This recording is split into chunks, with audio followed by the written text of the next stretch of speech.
Water, please.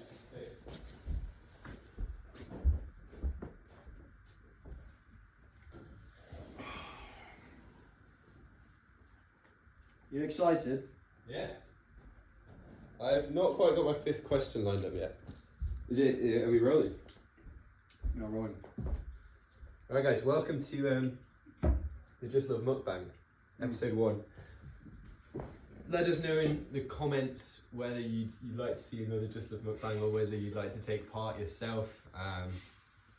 Yeah, we'd love to have any of you on the show.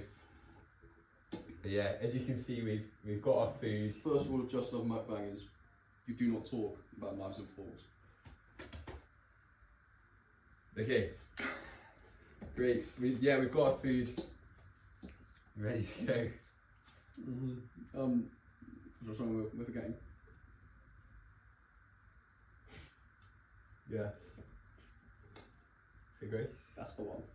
Sick. Okay, you can pray with us at home on the camera as well. Yeah. Thank you, Lord, for this lovely, lovely food. Thank you for the fun time that we've had doing it. Would you really bless our chat about questions that we're about to ask each other? In Jesus' name, amen. Oh man. Sick. So, Jem, to be honest guys, we've prepared some questions for each other to keep you entertained, so it's not just us talking. Do you want to take the first stint, Jem? Oh, we should have left the tagla standing a bit longer. Not a question. Sure. Good idea though. My first question was, do you think meat was around before the fall?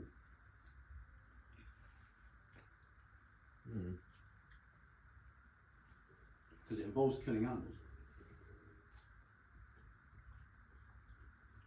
So it's a question, do we think killing animals is because of sin? Well, sin came into the world through one man and death through sin. So were the animals immortal before the fall as well? Immortal.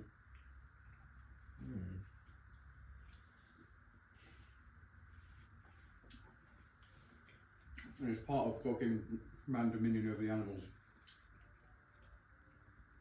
the ability to scram them. Yeah. Because did the animals fall as well? I know the snake did, but I'm not sure. Yeah, the snake was pretty sharp. I don't think the others did. I think the lamb's probably alright. Lambs? And the lions. Yeah.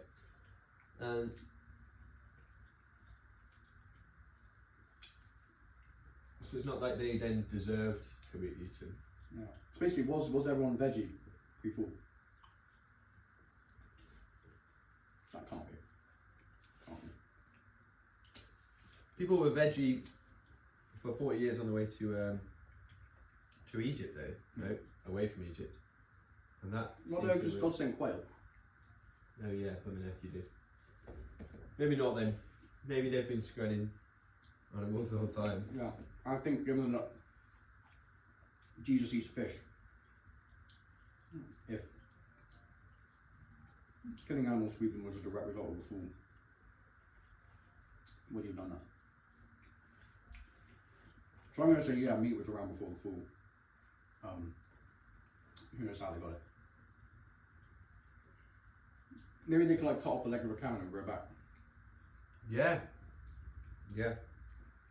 There's some animals that do that. Okay. Question 1 down. Time to go. Hope you guys at home are loving this. Yeah. Okay, the next question. Comment your answer. Next question for Jem. When have you been most scared? And I don't mean sort of fear of the future or fear of how things are going to go in your life. I mean the biggest feeling of proper fear going on.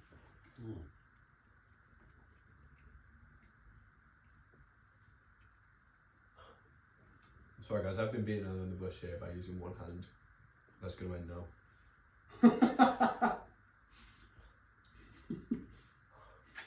Probably just now.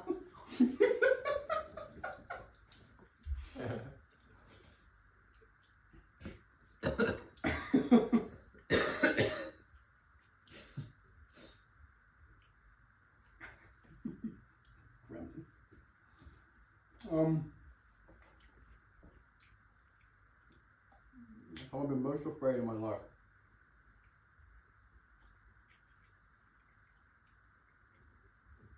I don't know.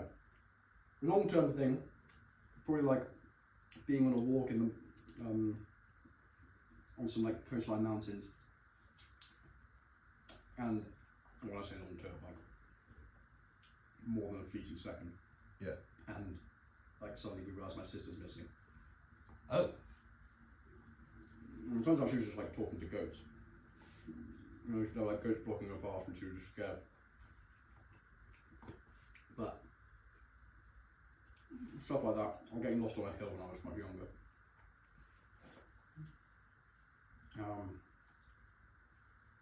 I think, yeah, but maybe fleeting momentary thing. It's been a couple times. No, there was one time in judo, I got thrown on my head, and my neck bent really far, and it cracked. And like that fleeting second, I was like, please Lord, can I move? And it was fine, but like the shock of that, like having, I think I actually cried afterwards, like simply just from the shock.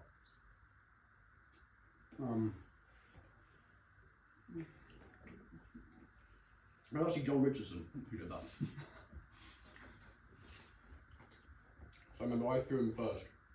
I think that's the only time I've ever thrown him. And then he kind of locked in and fiddled me.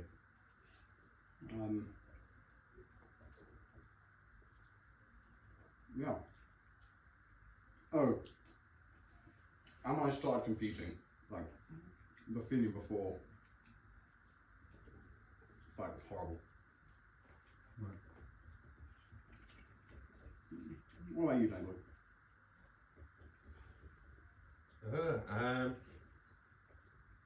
I used to be really quite scared of the dark as a kid. Mm-hmm. I think there were some times when I was going to bed that I felt really like gripped by fear. Mm-hmm. In a way that I don't think I've massively been in my slightly more grown up life. But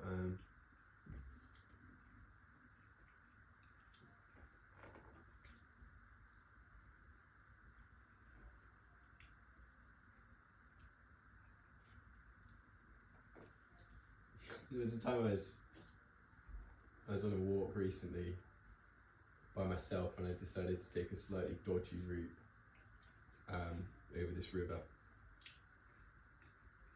and I sort of slowly realised, hold on, if I fall, this is actually something like 30 metres into quite shallow rocky water. Death. Yeah, and my foot started to slip. So that was a bit scary. Yeah, that's about it. Are any of your top 10 existential, or do you think they're all quite rational?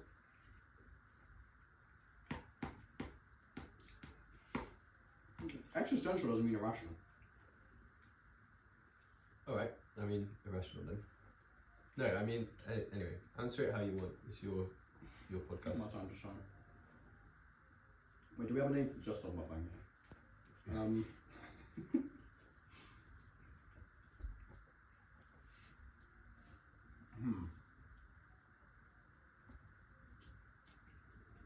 don't know. I think definitely like my biggest fear,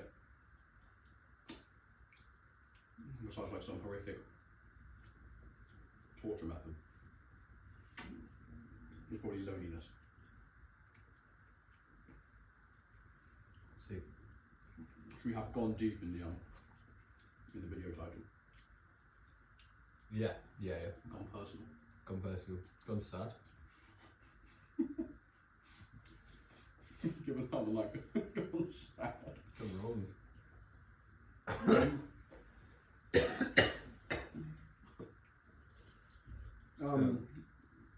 Yeah, I don't know, there's probably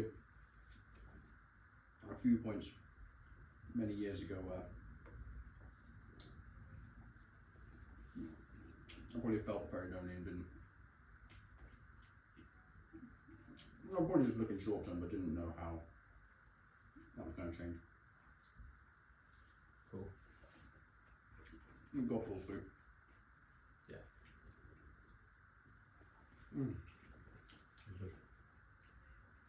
Right. Your next question.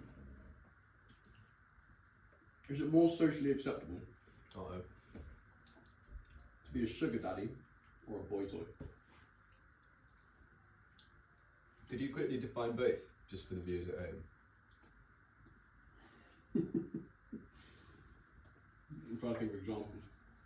Not people in the Just Love exec. Yeah, that would be hard. Yeah, that'd be pretty tough.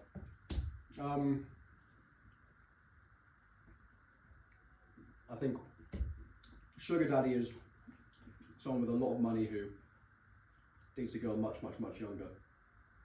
And she's realistically probably only with him for the money, or at least mostly.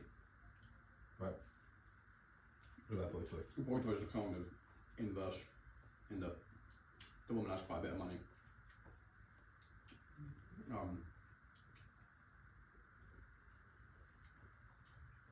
And the man is her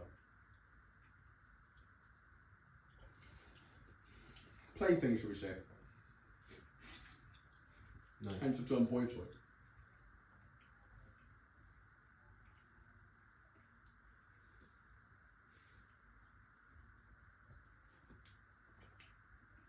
This pasta is really good. More socially acceptable. I mean, you can probably start by saying which one would you rather be? This is dangerous territory.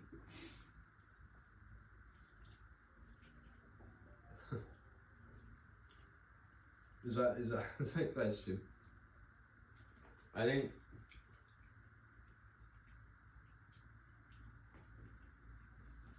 I'd like to preface by saying I think I'd rather be neither. I think it's good to have a slightly more equally yoked relationship. But I think if both are on the card, I think I'll take the sugar daddy. I think I like the sugar.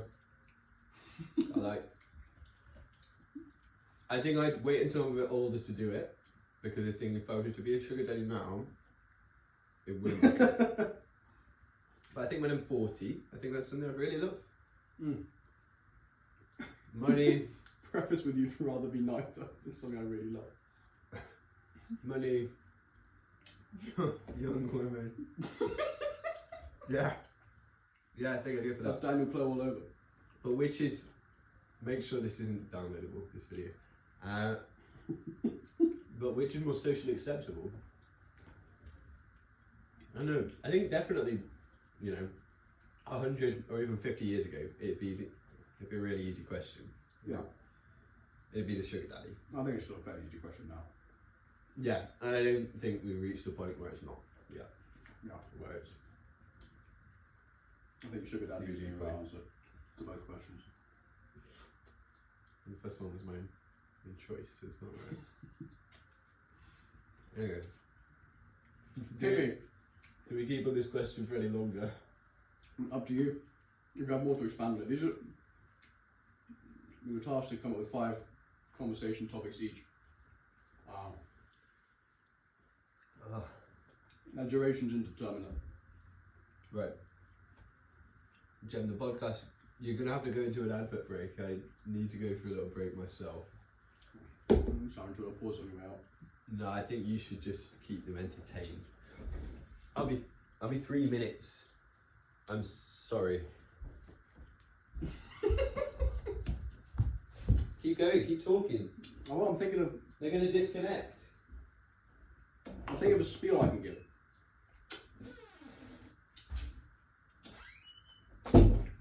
Oh, what's the story I can tell?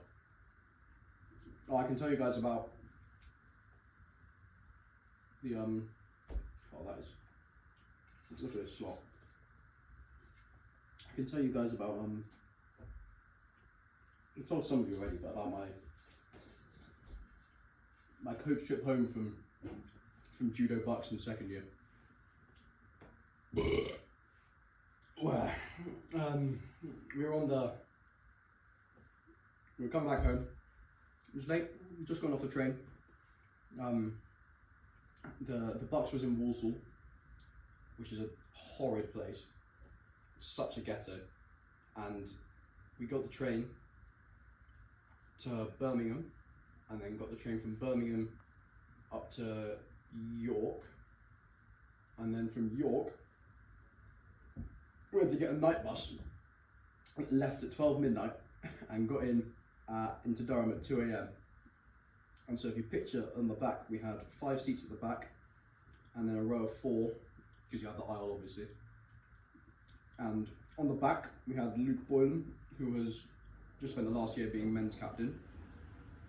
Empty seat, and then these 2 blokes who are probably in their like 40s, 50s, empty seat.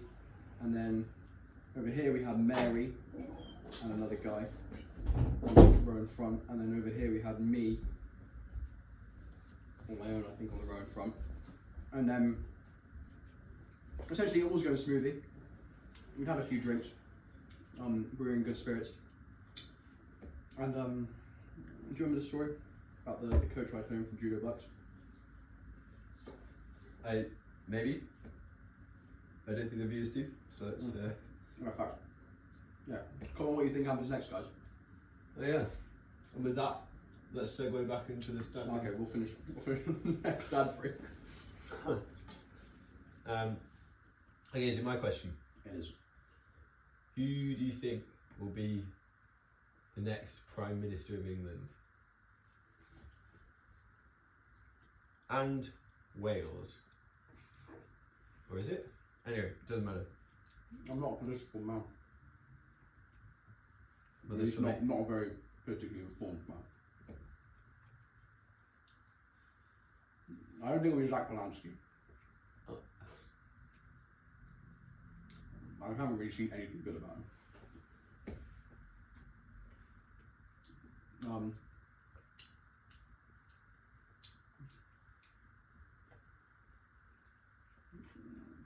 It's looking scary likely it'll be Mr. Farage.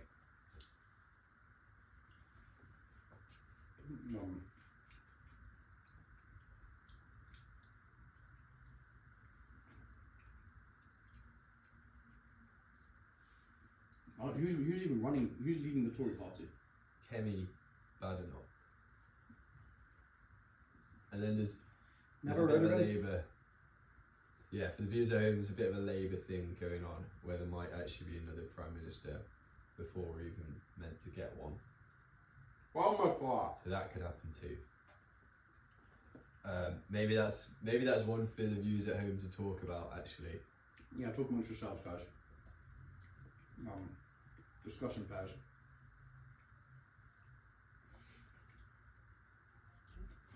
I'm going to say who do I think is going to be next Prime Minister.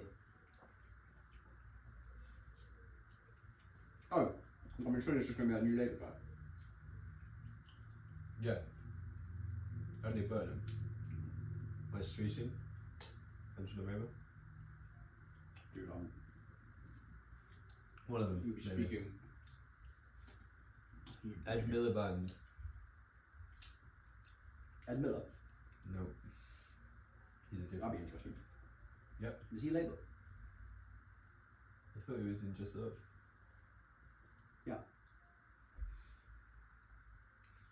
Cheers, Danny. Cheers. There's hair in my. Anyway, I'll talk about this later.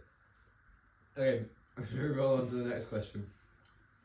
I'm worried at the speed the questions are going compared to the speed of their food. Yeah. Speed of your phone as always. There's so much left. Max nothing.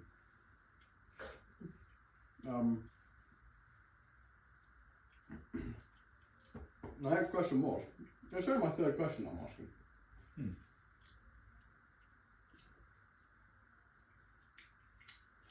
Did we start with my question? Yep. Yeah, sure. Okay, this is the halfway point then. Do you think God can defy logic? Yeah. Yeah. Because I just think. So do you think God can turn a circle into a square? Yeah. And make a square circle? Yeah. I think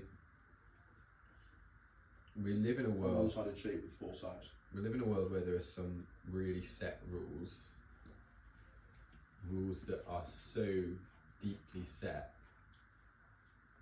that it's actually impossible to think of a world without them. But I still think that God made them, and that they didn't exist before God did. And He chooses to keep them the same, but I don't think they have any power over what He does. And I think we don't know what it would look like, but I think He could break any of them. Oh, I'm actually brilliant.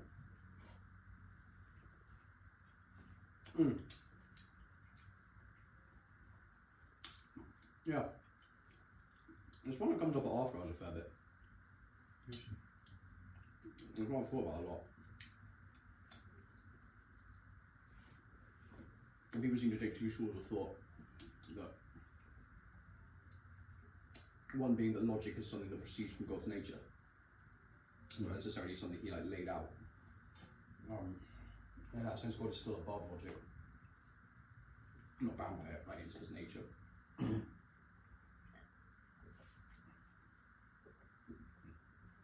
And that to ask one of those nonsensical questions like, can God make a one-sided shape with four sides? It's the question itself that fails. It doesn't make sense as opposed to God fails. Right.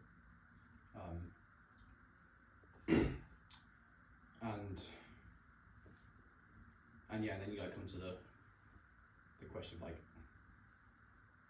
could God make a rock so heavy He can't lift? One like that, and they take the same approach.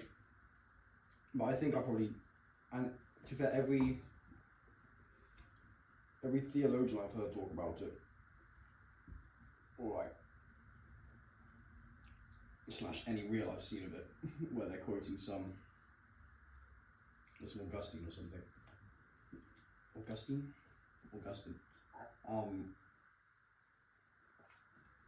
They kind of take the view of that it proceeds from God's character, and that God wouldn't break logic because breaking logic doesn't make sense in itself. But I think I'd agree with you. I'd say your view of God's above it, largely because if you think about omnipotence in itself, it's almost an impossible concept. Yeah. In the sense of stuff like, can you create a being more powerful than yourself? And it's a sick maths fact that a thick math fact that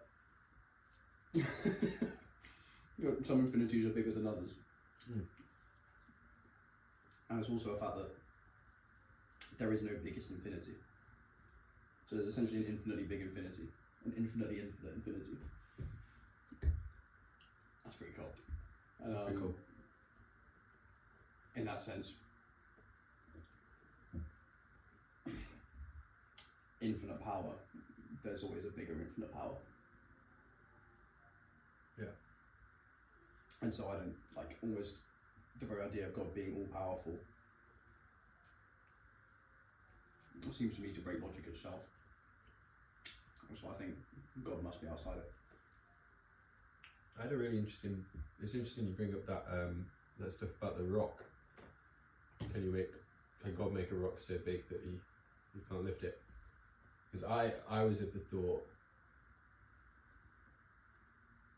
My thought has historically been yes, he can, and then he can probably lift it anyway. But I was chatting to Ruben and he gave a really interesting answer, which was Theo, bro. yes. And that was sort of what happened with Jesus. Even though he was God and he was all powerful, he made himself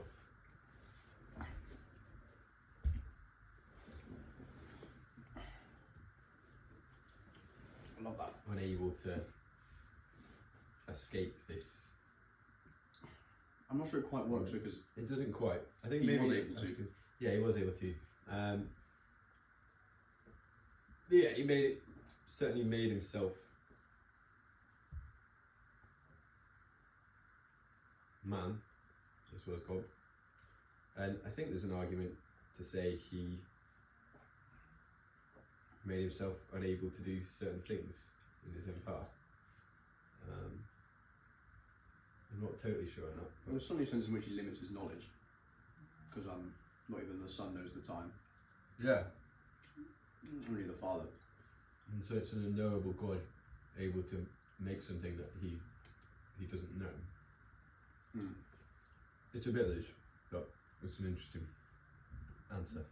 Mm. And a lot of the questions become very semantics based. Yeah.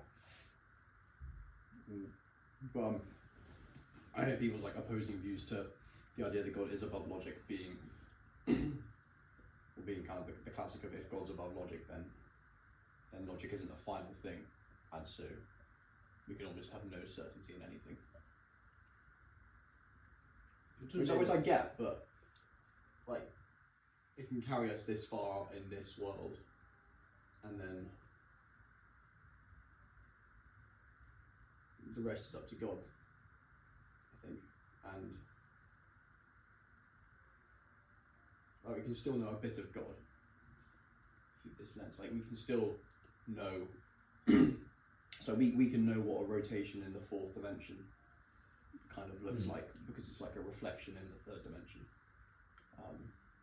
Yeah. But that doesn't mean we can really fully understand the fourth dimension, if you get what I'm saying. Mm-hmm. So we don't have to know.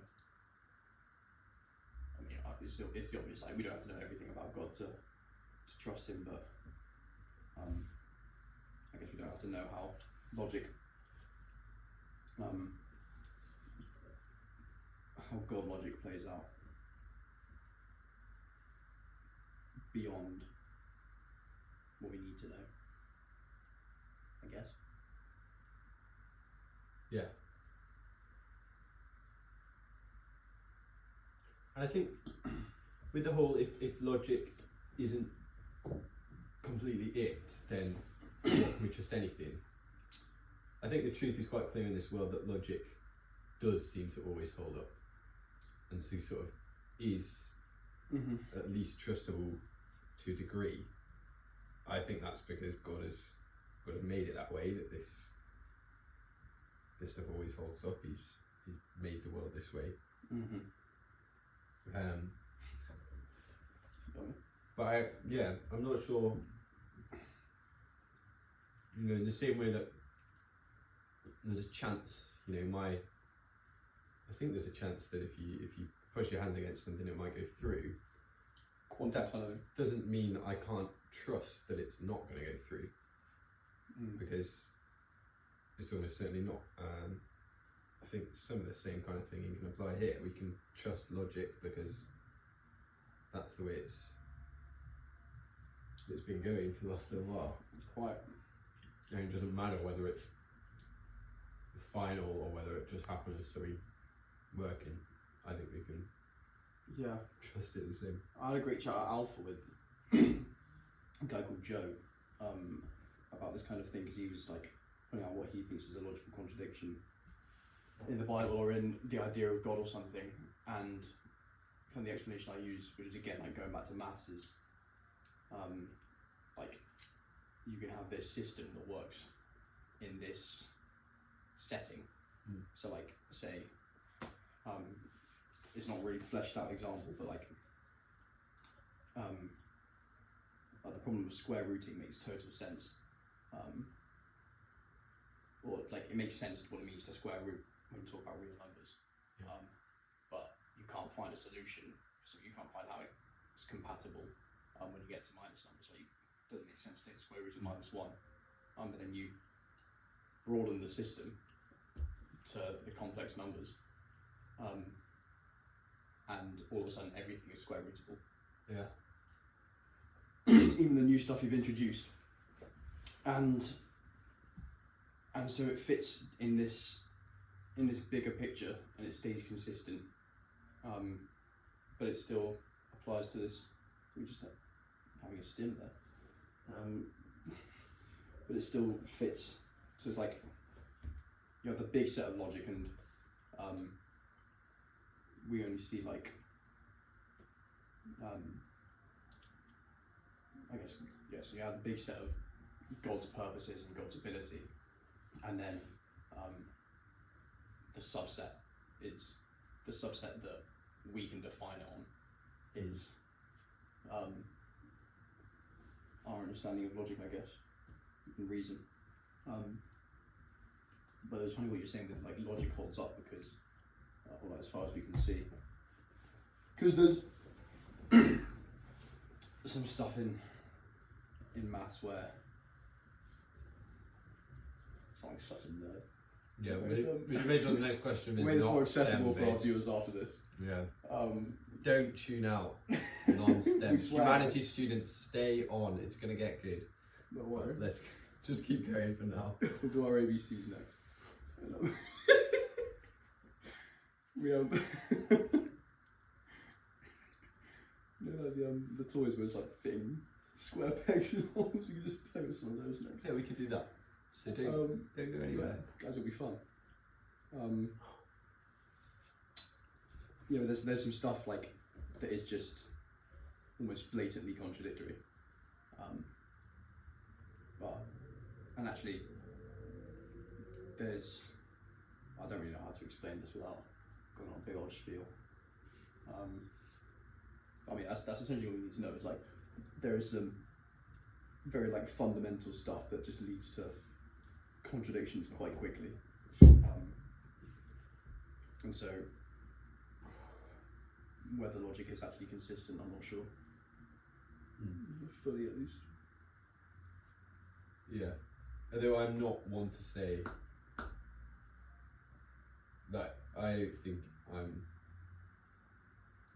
I had an uncle that he was saying that they were really struggling, I think, to find the graviton in an atom, the thing Yes. that makes gravity happen. And he was quite sure that like they're not going to find it. It's God holding everything together. And I don't think I take that kind of view on these things. I don't think I'm not completely confident that a mystery that we don't understand in this world, the solution is that God made it and it simply doesn't make sense in this world. I think God certainly made it, but I wouldn't be one to jump to that has to mean that it is that kind of answer that doesn't make any sense in the context of this world. I think there's some things that we see in the Bible that I'm sure of, but I think when it comes to science, I'm quite slow to go, yes, this is definitely something that God has made in a way that doesn't make any sense in the words of this world.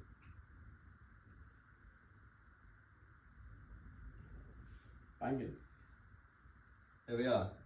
Okay, guys, if you've gone and started doing something else and study a doddle degree, then you can come back now. Things are about to get interesting. Are we the only STEM in the old exec? Peter's geology. That's borderline. No, it is science. Annie does a social science. No. Yeah, Get there a we go. grip. Sorry, guys. Okay, everybody come back now. It's all valuable, guys. It's all valuable. So my question is, what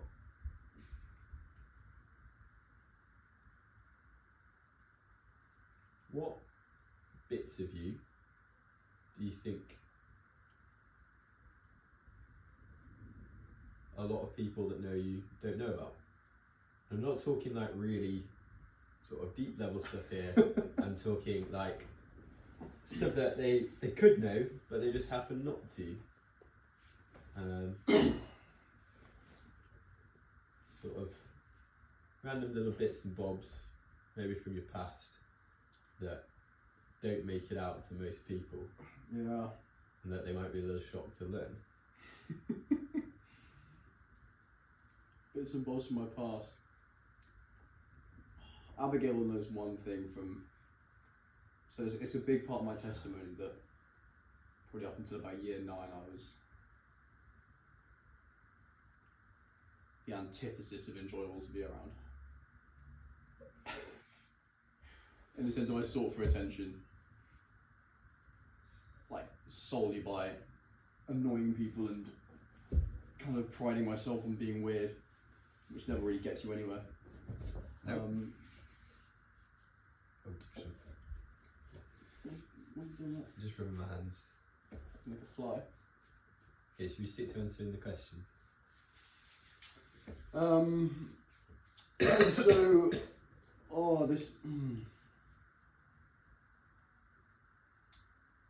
Yeah, no, that one might have to be an in-person conversation because the reactions are too funny.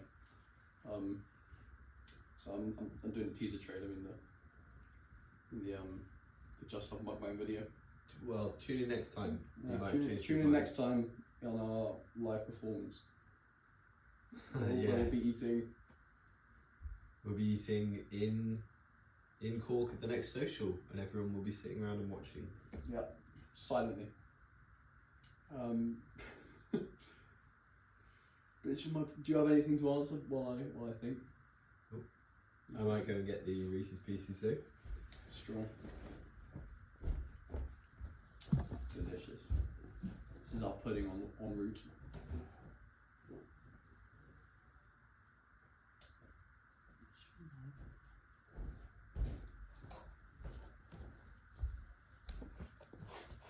No. You gonna get spoons? Oh, sorry, broke the first rule of JustLoveMukbang. Silly boy. What a muppet. Although this could get a little bit. Game's a game. The game's a game. You've signed our contract. Right. Have you thought of? You don't have to. Maybe a boring. That could always be the case. A little bit of a shame for the podcast viewers. Sorry, the mukbang viewers.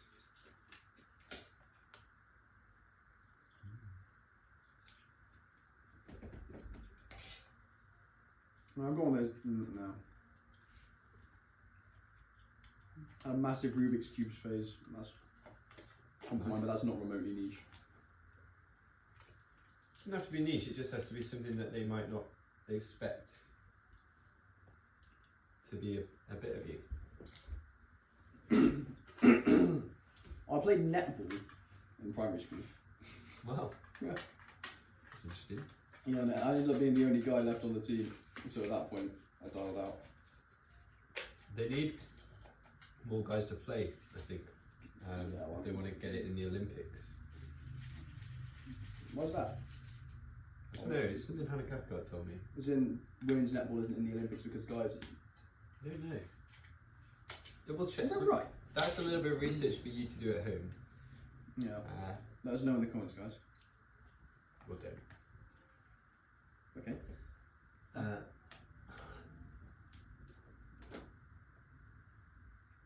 I've been watching a fair amount of netball recently, actually.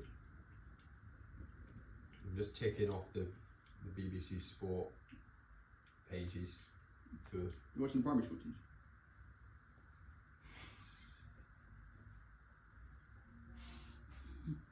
And that's a bit of an Did you go with interesting anyone question. or just sit in the stand? I, Do you know the people playing? Firstly, I've been watching online. Yeah, brilliant. No, it's the older teams that Just shut the show down, Daniel. I've watched.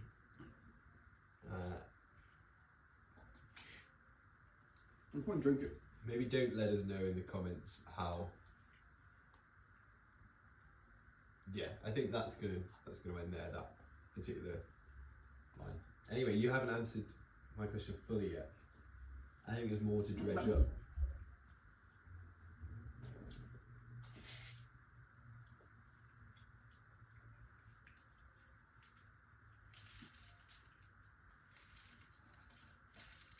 Right.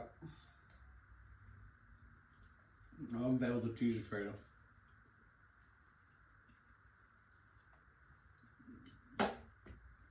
From probably like year 2 or 3,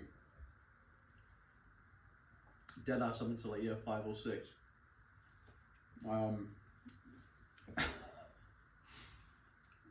I had a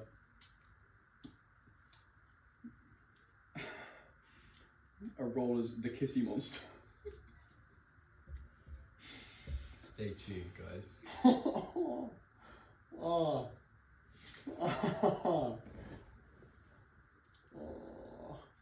Let's continue. Which kind of is exactly what it sounds like. I'm worried it might have been. I was running around kissing everyone, boys included, girls included. Thought it was harmless.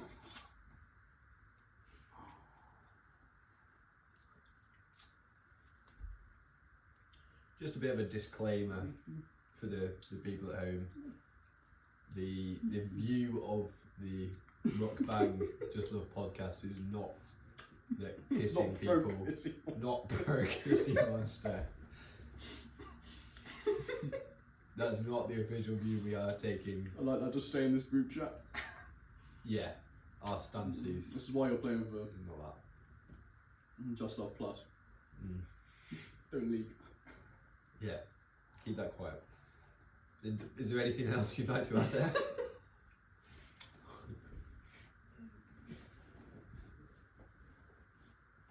Got called gay a fair bit for that. Yeah, yeah. That might happen. Yeah. Yeah.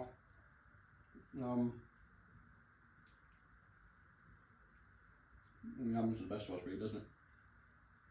Yeah. Oh. Dear me. I haven't spoken about that in a while. Did you come up with the name? Probably. Good. You can go out next year, don't worry. Don't worry. Yeah, have you got an answer? Oh, this is sick.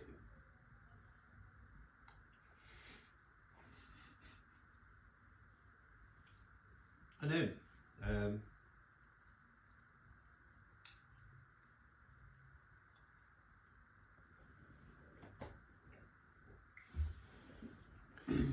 Used to do a lot of rapping. Oh, same actually. Great. Yeah, I was very big into rap. You did it? I was just very big into it. Did you write like your own? Yeah, I actually performed them quite a lot at school. Yeah, I was never. Including. Well, as you've probably heard, I didn't have the standing. Yeah, and I didn't either. Cards. And it was often for like homeworks.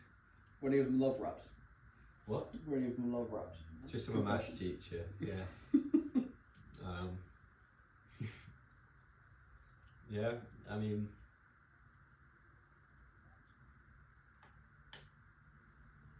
some people don't know I live on a farm. Really? What? Just live on a farm? Yeah. Yeah, your parents' farm? Just about. It's my grandparents. Okay. Oh, you live with your grandparents? No, I sort of live. It's conjoined by a gate. Interesting.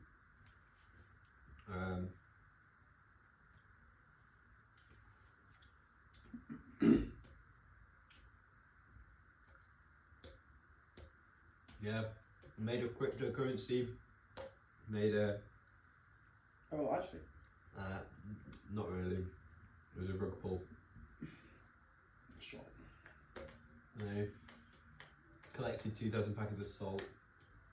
It's Oh, you just got bottle caps. Did that for a little bit. interesting. Did you sell them? Okay. No, it was like I think I saw a Horrid Henry episode where they were collecting stamps and I was like, yo, I can get rich.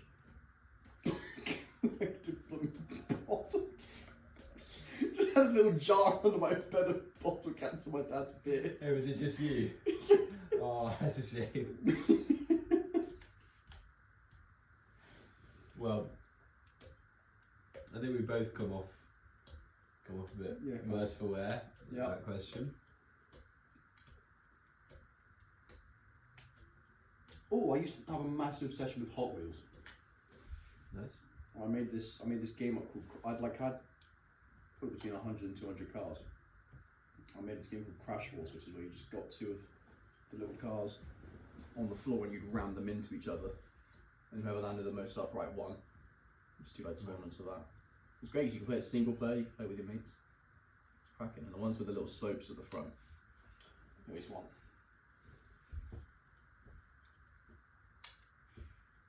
That's brilliant. I actually miss the Hot Wheels. I think my parents threw them away. Or sold them to a charity shop or something. Or sold them to a charity shop. Anyway, what was your next question?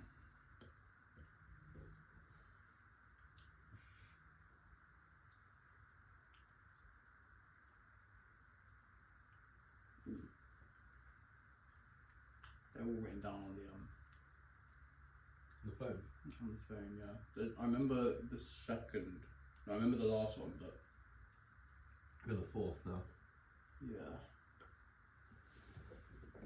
Oh no, this was a banger.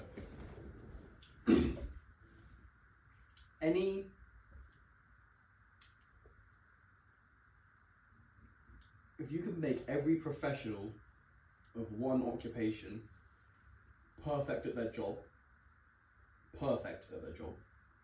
every professional perfect at this job, without changing their pay, who would you do that to?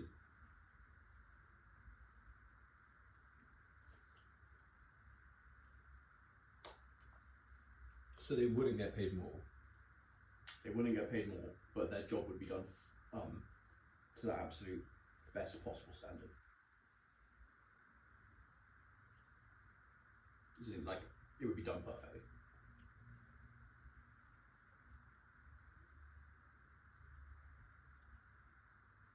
I don't know. Preacher might be. Oh, A shout. I haven't thought that. That's crazy. Because they don't get paid much anyway. Yeah. And that would be quite handy to have a perfect preacher knocking about. It's less about them doing their job and more about God working through them. Yeah, but if I they guess did their job perfectly, they'd be as conformed as possible. yeah, and they'd probably, yeah. I know, like things like important doctors, like psychiatrists, are good ones, but it's like you want something that has a big impact on lots of people. Yeah. One that immediately came to my mind was judge. So it's just a lie detector. And then I think a lot of, I don't know, I think a lot of judges do pretty good jobs anyway. Or detective. Yeah. Like, Also a job that's really hard to get right then. That it's very rare to do. but theoretically, if we said president, we'd have world peace. Yeah. And they get paid enough anyway.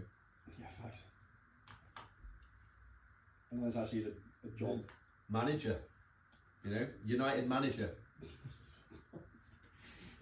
Blooming egg. That would go well. Co-pres.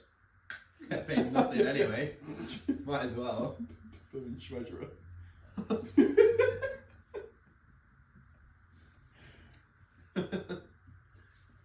No, I think you did it pretty perfectly anyway.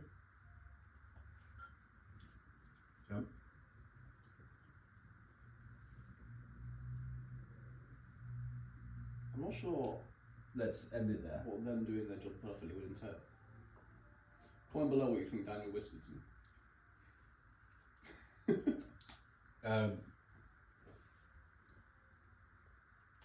Okay. Can you think of any others? It was pretty much just judge and president that came to my mind. I think I'd have to go president. Oh, and doctor. What about? It's like Loki, doctor, could you then just be bringing people back to life? Probably a bit tricky. Oh yeah, maybe. Slaughterhouse runner. Yeah, get the most meat off a pig. Yep. Farmer. Yeah, maybe. Executioner. Anyway, I think we're getting a bit Going away with ourselves. caught up in things. Mathematicians would be cool, to be fair. Just solve everything. Ah, a scientist. It all comes back to the maths, man. Scientist doing their job perfectly. That'd be incredible. Oh, cure for cancer inbound, yeah. But I think world peace is probably a bigger thing. Yeah. Yeah. And like, if they're doing their job perfectly, peace across the world, everything's getting funded right. Would that happen? But what happened? Would a perfect president No, every president. achieve? Oh, is that how it works? I said every person in this occupation does their job perfectly. Oh, I thought it was just one. No. Ah, okay, so right, well this changes the game It does. quite a lot. Which really makes me think president. Yeah. Because because something like, because mathematician doesn't really change the game. Yeah, I thought you meant one, and then I think if you have one perfect, it's Because quite effective. the interpersonal dynamic gets improved when it's everyone's perfect, Yeah. which matters massively for president. Kim Jong-un would just step down. Well, we don't know what perfect looks like. This is true. Probably not that. I think that's. And perfect also entails being Christian. Yeah, that'd be pretty big. Maybe we should just go with the most common job then.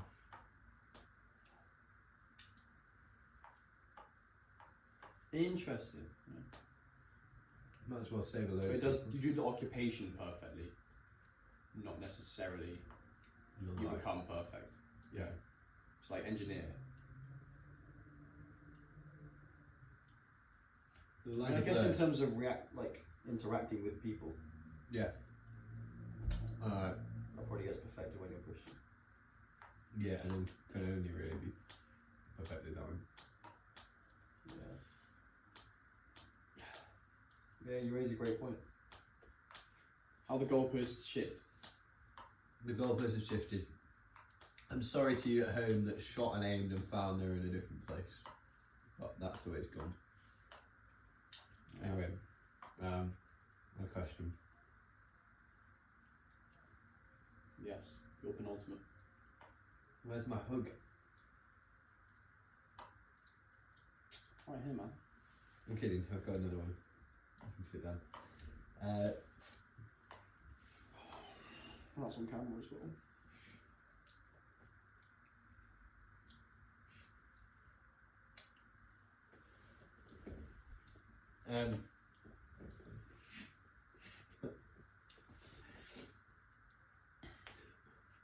I'm sorry. No, it's fine. Wait, I'm just trying to remember. If you could be plonked for however long period of time you want in any place you want in the universe, what do you think you'd go for? So there you go. If you could be moved for a period of time that you choose to any place in the universe, so it could be 10 seconds to Kep, or it could be 10 years to the Billy B, things like that. If I can Where move, would you go? if I can move between two places, Yeah. So at the end of the 10 years, you'd be moved back to wherever you started with. Oh right. Or at the end of the 10 seconds, you'd be. What? I'm invincible or immortal while I'm there. No. So I just die. You can bring whatever you want, though. Say I swear. You can bring a spacesuit. Shall I bring like all the Earth's oxygen and just decent people? You can bring one, buddy.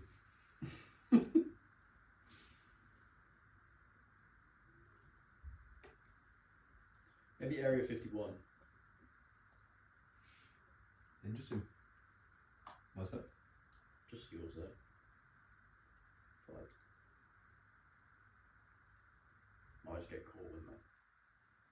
Might be very fun. Yeah.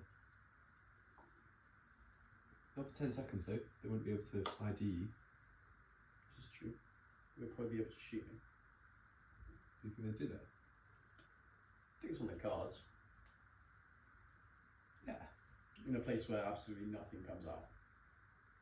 Or at least, enough about what goes on in there. Although realistically, that's probably all overhyped and it's not Yeah. actually much of anything. Yeah.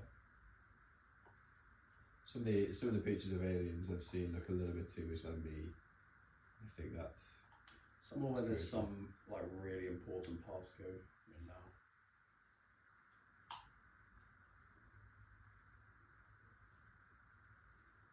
Or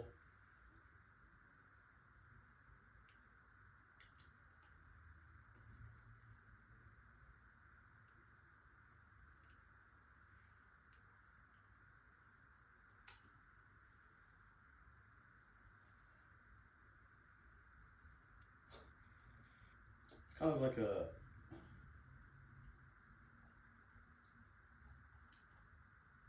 if I wasn't Christian, it'd be very easy to go with like teleport to North Korea and just like shoot Kim Jong Un, teleport back. Not that that would solve anything. Yeah. I think his daughter's pretty much ready to go. So I think they'd be fine. Clip that, guys. Clip that chat. Don't clip it with context, please. His daughter's pretty much ready to go. Okay, we're actually not going to say that anymore. Sorry, man. What if you are Christian? What if? What world? I don't really know. Can I wait any time as well? So like, can I go to Calvary 2,000 years ago or something? No. Sorry, bro. That's question 5. Has to be present day. Yeah. It's question 5. Can't be heaven. Yeah, good shot. Yeah. I know you were thinking that. Actually wasn't. Yeah, that's I said it. No. I'm going to wash my hands while he thinks.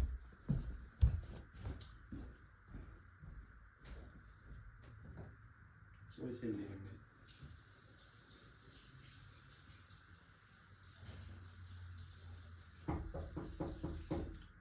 Enter.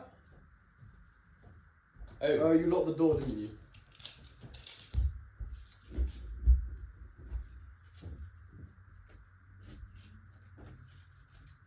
Sorry, guys, I was marauding topless earlier. Which led to a. I'm wearing a pirate hat. Why are you wearing a pirate? We're filming a podcast, a mukbang. Is this? What? Wait, filming a podcast with you? Who is this? This is Jesse and I'm going to Kavita. lazy. Who are you doing? Jen.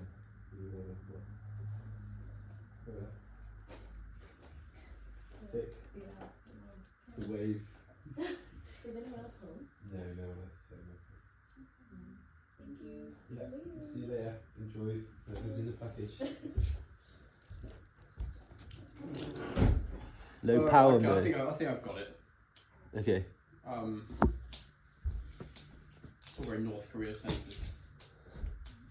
Just get it gone. Or would I go north? Somewhere, I'd teleport into some bank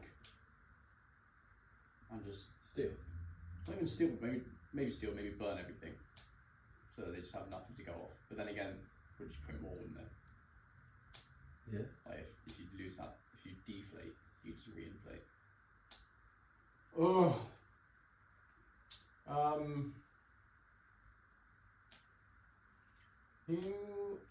Have you got an answer? I'm actually finding this really hard.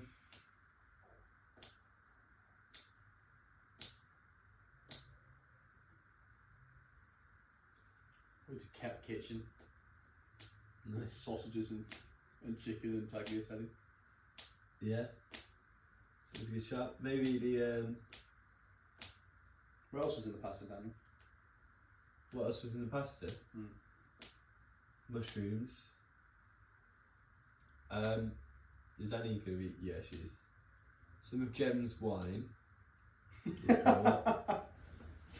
Just a really small amount of Jem's wine. Just literally a splash or two to glaze the pan. Pasta. Garlic. Got lots of Onions. garlic. Goodness me, some garlic. Black pepper, A luckily. lot of black pepper. Salt. Paprika. Water. There was rosemary and some oregano in.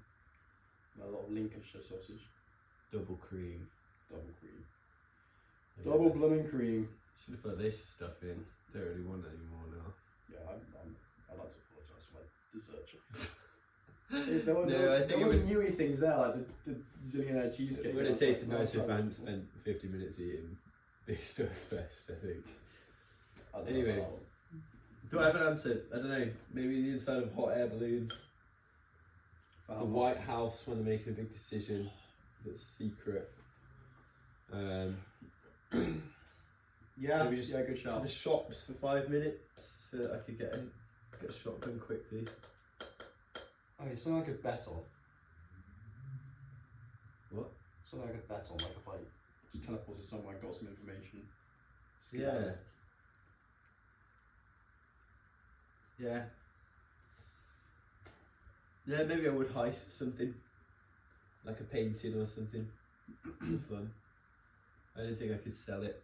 I don't think I've got the know-how, but yeah, just to have to appreciate the art. Yeah, I think that's it. Trying to say the Garden of Eden, supposing it's still about. Yeah. Supposing it's still about the Garden of Eden. Sick. Nice. But how vague can you be? How vague? Yeah. Because I could say the planet that's closest to Earth, the universe, in that it's inhabitable and who knows, maybe has life on it. But I don't know where that is, so I'd have to bank on someone knowing, It's the system. whoever's plonking me there. I'll show you it's gone. Yeah, I think you might know. it'd probably be him. Like the number Plonking taker. a great word. Anyway, I think we've talked enough. What's your next question? This is the final question, by the way, Here's guys. Jem's final question to Daniel. Yeah. I'm not gonna lie, guys. I still have to come up with my final question for Jem, Of course you do. but that'll happen quite soon. You better not play my heartstrings again. Daniel. My last, it wasn't a question, it was just a conversation topic. It was just hell. Interesting. Thoughts?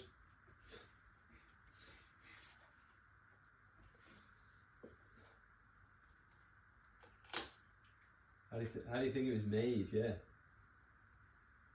What interesting direction to steer in. Did God make it? Ooh.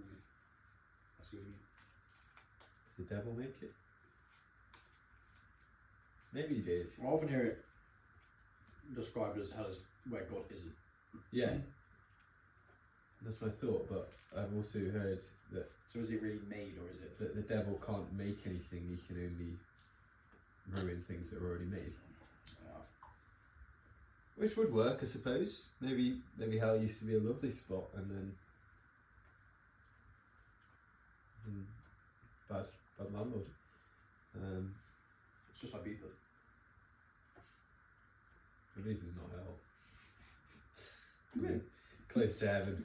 Imagining you and Ibiza now. Skinny jeans and a Oh. button shirt, slick back hair and sunglasses. Made of hair. Yeah, what are the thoughts? Leaders in. Leaders in. I was interested to like, do you think, I know what you think about that, but do you think people go to hell if you don't put their faith in Jesus? Yeah. Because I know some people will take the annihilation stance of just cease to exist. But the Bible talks quite a lot about hell. I agree. I think it's hard to say that's not the case. What exactly it looks like, I don't think it goes into much detail. And so I think I'd be more sympathetic to someone that would say, yeah, annihilation and going into nothing is what hell is, than someone trying to argue that. Do you reckon it's eternal? Yeah, I mean,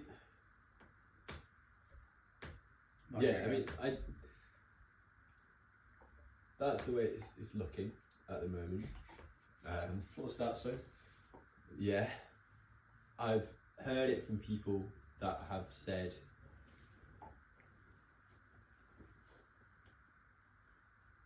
they reckon God might do something about it, which I think is a little bit. Do something about hell? Yeah. Expand. It's not great, is it? And yeah, it's. I'm not sure whether I entirely agreed with that reasoning, but that's why. I think that's why I'm phrasing things like for now, and that's what it seems like, because we've got what the Bible says about it. That's not loads.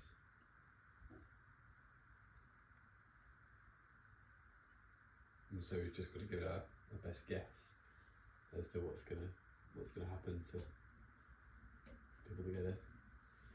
No. I think I'm a little bit worried that I'm somehow verging in on some heresy. Yeah, I don't really know. It's a bit worrying. Do you think people go there? Yeah. The thing I wonder is, because at the same time it's,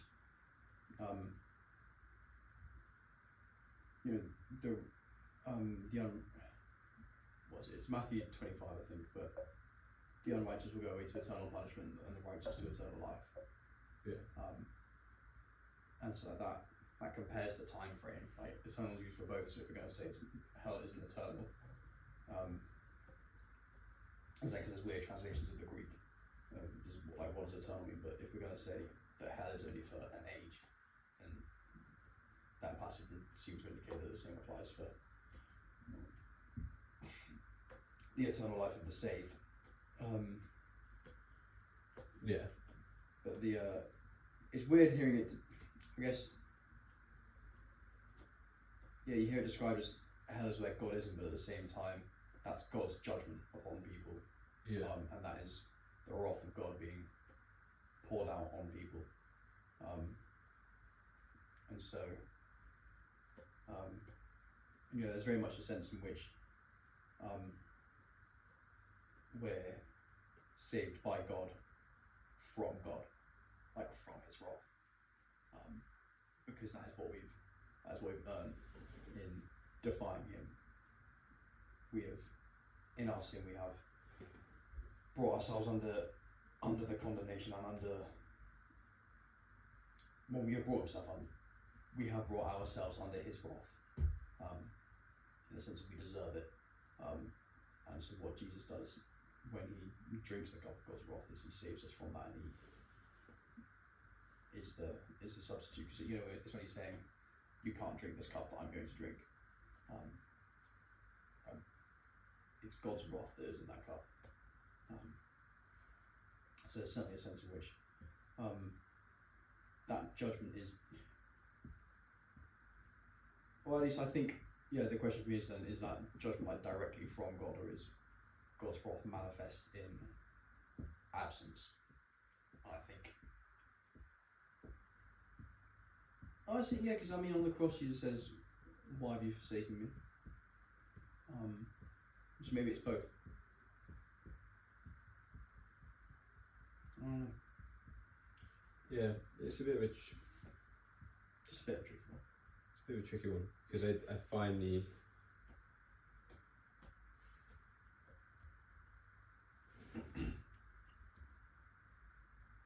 a lot of the non-Christian sort of arguments are along the lines of, why would an all-loving and all-powerful God make a world in which a lot of people that he's made end up going to places where they'll suffer forever, which is that's quite a particular way of phrasing it that I think doesn't really highlight some other bits, like how we have chosen to rebel against him, and quite violently. But it's still a bit of a tricky one to contend with. Any sin against an infinitely perfect being is deserving of infinite punishment, arguably. Yeah.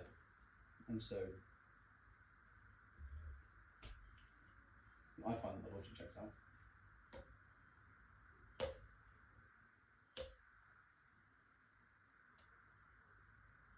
I think I'm like, in my life, I'm so used to just God forgiving and forgiving and forgiving again, and so it's hard for me to grapple with the fact that that's not, he is forgiving, but that's through the power of a certain person, and it's happening because I've done a certain thing, and it's not universal to people that haven't done a certain thing. So I think I find that a little bit hard. I think as well, like in my own, journey of faith, like the reason I actually wanted to think about what was right, what was true when I was really young, was because I was terrified of the idea of hell. I remember learning that basically God sends people who don't believe, like the Christian God sends people who don't believe in Jesus to hell. The Muslim God sends non-Muslims and Muslims who aren't good enough to hell. I was terrified of the idea that I would go there. So that's when I was really young, that's what drove me to want to believe what was right. And there's a sense people talk very negatively about coming to faith through fear, but there's definitely a sense in which fear of the Lord is absolutely a good thing. And actually that fear is not, obviously fear on its own, that would be a horrid thing, but the fact is that fear is fear of what you deserve, fear of what is, it's fear of justice, and it's fear of what's right, and then in that God meets you with his love, the fact that he's undergone that for you, that he's taken that punishment on himself, and that he saved you from that. And so it's fear that is met with love, and so the two go together like that, and that's what makes for a reverent relationship with a loving God, I think. So I'm almost grateful for being that afraid when I was younger, because it meant that I didn't. Well, it meant that I always had my own faith. I was never just believing because my parents believed. And there's some of that process that sounds, a bit like fear, but also a bit like, I've just realised that this is really, really, really important. And I think that's quite a crucial, quite a godly belief that, Facts. it is important. And I think that's probably one of the biggest reasons why people aren't Christian, is they've gone through life thinking a lot of things are important and are content with just sort of sticking with the line that this stuff isn't that important. So it does amaze me how people don't see the bigger picture, that even if there's the smallest non-zero chance that there's an eternity more of, I guess, consciousness after you die, that is still infinitely more value than anything in a finite life.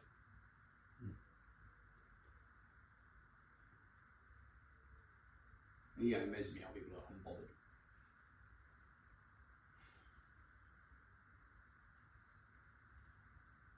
And it's difficult because another expression I hear is, hello viewers, sorry about that. You might have seen a bit of a segue there, bit of a transition. Can we put that away? The cameras are rolling. sorry. We're back, chat. We're back. There were a few technical difficulties, but should I just check it's pointing at us? Maybe. Yeah, it's not really. There we go. They probably missed my 6 shot. We carried on talking about hell for a while, and now Not we're on much to the longer. final question, which is, if you had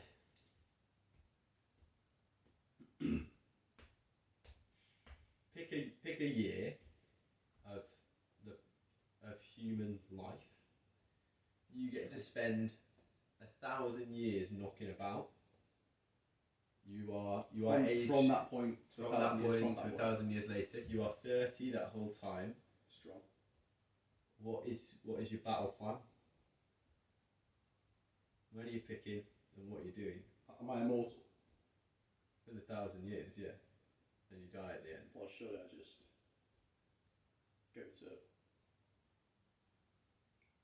Jesus' birth, witness him die, and spread the gospel as an immortal? That's probably the best. Sure, that's the only right answer. Yeah. Or see where Eden was. Actually, yeah, maybe go to Eden and give Adam a slap. That's not a bad idea. That's kind of post-pool behaviour anyway. Alright, I worried that there would be a pretty objectively best answer.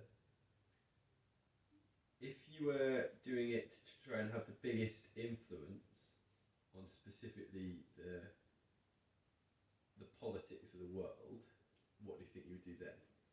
Any kind of influence. Yeah. Well, whatever you fancy.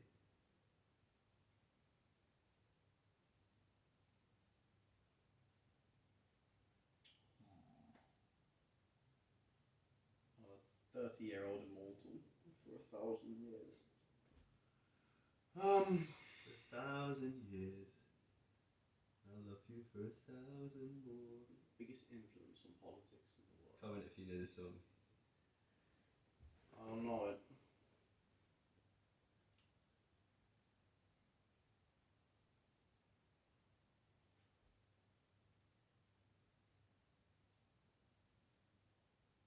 I think the Crusades would be interesting. Yeah. I'm not sure what influence I'd have. what point in history would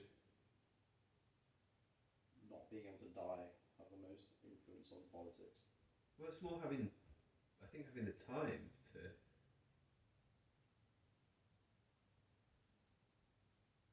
build. Because if you look at the people that are in politics, nearly all of them are quite old because they've had the time to grow their CV and to get knowledgeable, know how things work, and to get trusted by a lot of people. You've got that, but you've got about 50 times what they have.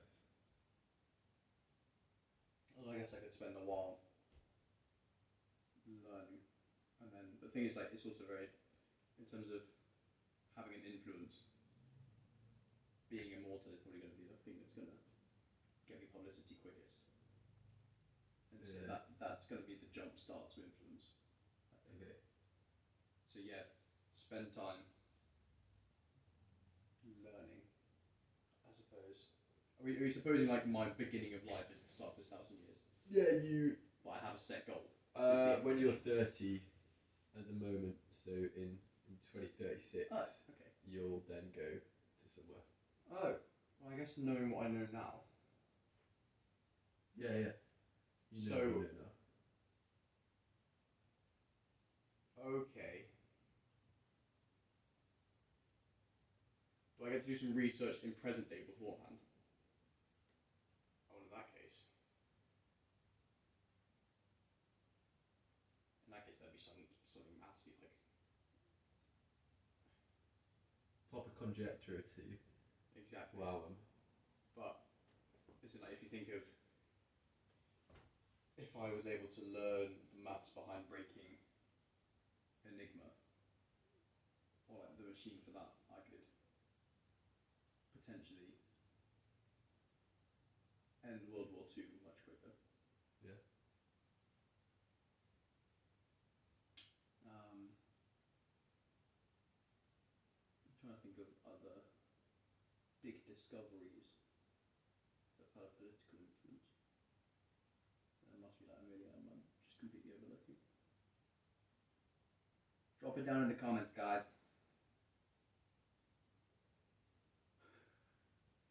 You just start doing ad-libs. Yeah. Yeah, in the comments. Hello. To be fair, you're the one with the rap, so maybe I should be the ad-libber.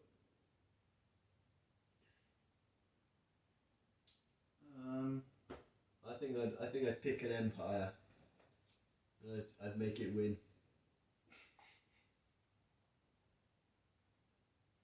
Just like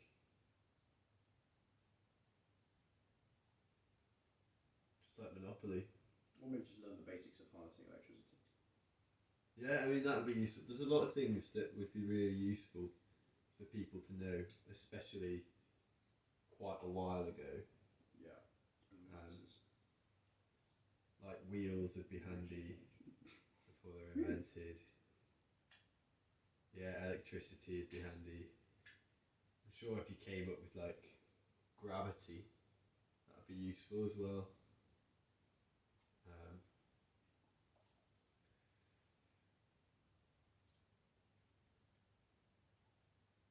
Yeah. I guess that's it. Should we leave the viewers with a question? One last question. Oh, what a shout, yeah.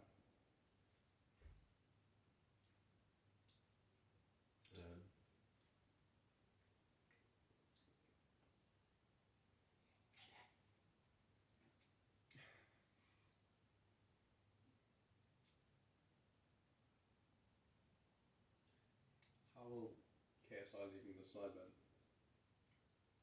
affect crab prices in Turkmenistan?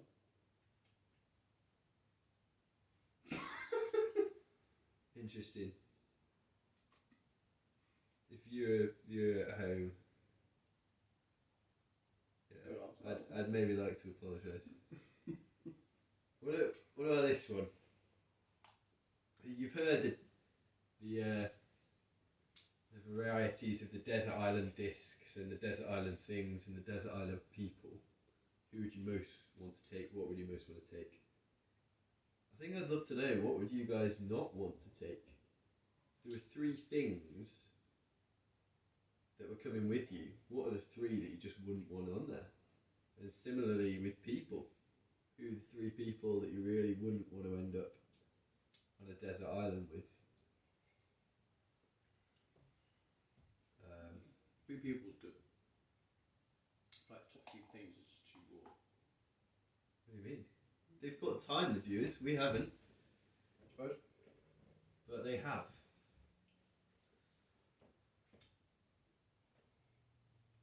So, If that's too hard, which 2 people would you love to put together on one desert island? oh yeah, And with what? that would be good. Thanks for watching, guys. Yeah, thanks for tuning in. We've been Just Love Mukbang. Yeah, I mean, let's be honest, no one's still watching. If someone's actually watched the whole of this. You're still watching now. You blooming muppet. You should have spent an hour doing something else. But I'm so glad that you chose to do this. But maybe, I don't know, get a job or something. Right, and yeah, with that, we've loved having you and having each other and having the scrum. That we have. We'll see you next time around. Adios. Should we insert some outro music? Yeah.